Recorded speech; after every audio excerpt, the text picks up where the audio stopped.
How has HPE Aruba evolved over the years, and today, how does it differentiate from the competition? So if I was to summarize, it's been, in one word, growth. We've been growing. Obviously, I manage Europe, Middle East, and Africa. So we've been growing across all the countries. There's been a massive demand. Obviously, after the pandemic, there was massive demand for restructuring of networks or how people work, working from home or working from different places. Versus what used to happen. So there's been a huge demand. There's also been a huge demand for digital transformation, security, and now obviously AI, sustainability. All these words are I would say, are now new areas that our customers are focusing on. So it's been a great 2 years for HPE Aruba Networking. We've been growing quarter over quarter, and also we've been purchasing companies as well. So we've acquired 2 companies in the last 12 months, access around security. So now we can say we are the edge to cloud networking secure company. And just a couple of months ago, we acquired Ethernet, our private 5G, to complement our Wi-Fi, because we believe private 5G and Wi-Fi will work hand in hand. What differs us is that we have the broadest, I would say, portfolio we ever had. We are growing, we're hiring in countries, and we believe we've got a huge potential ahead of us to keep on gaining market share like we did in the last 2 years. Which new products have the company launched recently? So I can't speak about every single product, but I think I can focus on one very, I would say, differentiated product, which is a product that we call the CX10K or CX10000. It is a joint effort between AMD Pensando and HPE Aruba Networking, and it is really revolutionizing the data center. So that's a new product that we have. We also have our security play. This is a new product that obviously we will start to be, I would say, offering in the marketplace. Private 5G, like I said, Ethernet, which is a differentiator when it comes to what other private 5G or public 5G companies are providing. As well as, of course, there's a huge new portfolio in some of our well-known access points and switches. What is HPE Aruba's approach towards network security? So obviously, there's a lot of analysis done on what are the top 5 or top 3, I would say, concerns for any CIO or CTO, and security always comes at the top, right? With more and more devices out there, at the edge, more and more devices. We all work from everywhere, right? We used to work from the office, now we work.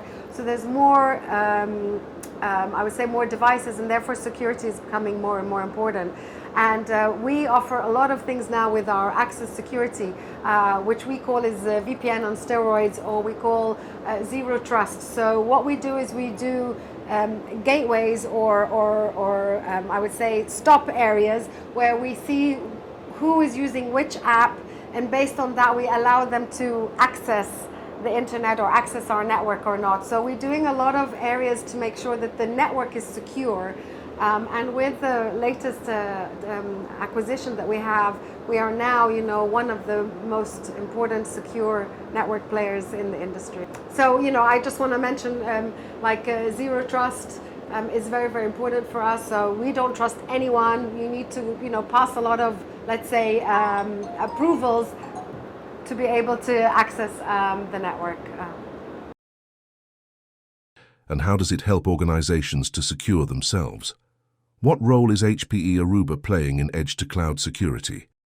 So, like I said, we've been very strong on our access points and our switches, and now we've broadened our portfolio because we understand now that customers really want to be able to depend on the networking vendor to provide a secure, to provide a network that works, that is dependable, that is fast, and has very low latency.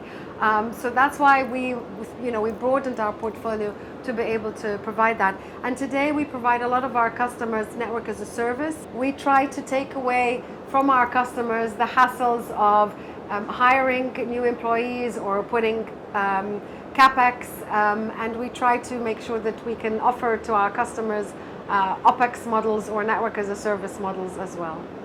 So obviously we have a huge team that manages after sales support. Obviously the customer needs to agree with us on what kind of support that they want, level 1, level 2, level 3, level 4, 24 hours, 48 hours. And obviously we work a lot with our partners. 94% of our business across Europe, Middle East and Africa is through the partners.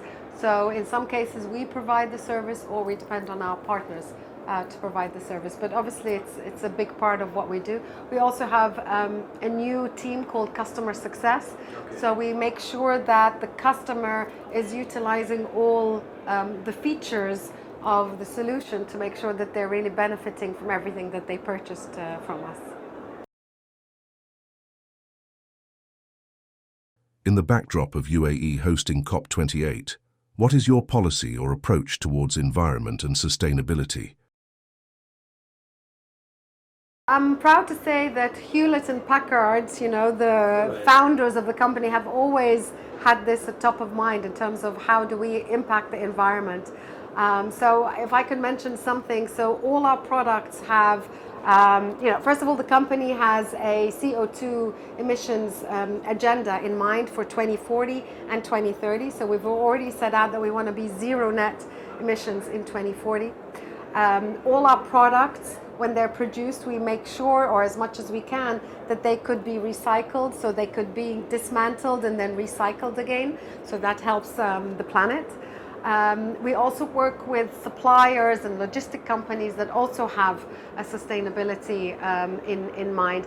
And then finally, I think the part that I love the most is we've actually just come up and announced a sustainability dashboard.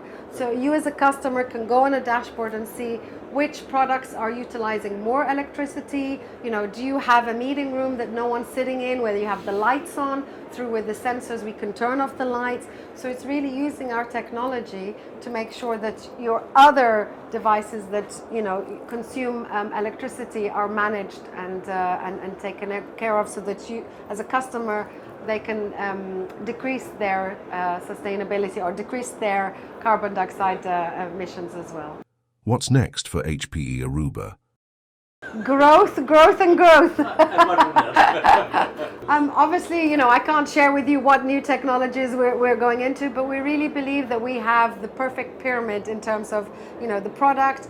Everything that we do is through our platform called Aruba Central, and this really provides AIOps way before everyone was talking about AI. How do you manage your network? Is there any latency problems? Can you predict problems that you have? And then everything that we offer is through as a service. So if a customer doesn't want to buy up front and want to buy on a subscription model, we can. So really, we believe we're at the perfect storm for more growth. We're hiring more team members across Europe, Middle East and Africa.